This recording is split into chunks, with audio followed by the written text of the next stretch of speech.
Bagaimana Singapura boleh jadi pengeksport utama minyak dunia walaupun tidak ada setitik pun sumber minyak? Semuanya bermula pada tahun 1891 apabila Shell membuka depot minyak di Pulau Bukom.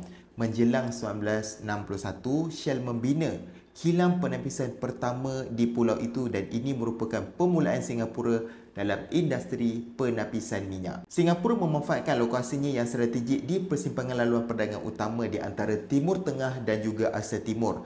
Dengan pelabuhan bertaraf dunia dan dasar mesra pelaburan, negara ini dapat menarik syarikat minyak antarabangsa untuk menjadikan Singapura sebagai hub penapisan dan perdagangan minyak.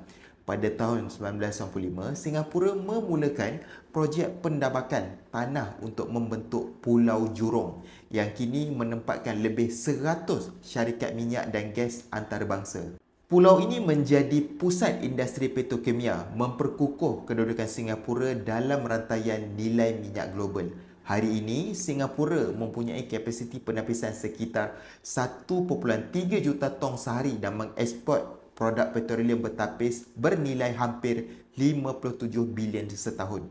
Singapura juga menjadi pusat perdagangan minyak terbesar di Asia, mengendalikan lebih 21% daripada pasaran bahan api bangka di dunia. Agak-agaknya lah kan, apa yang boleh kita belajar dari Singapura?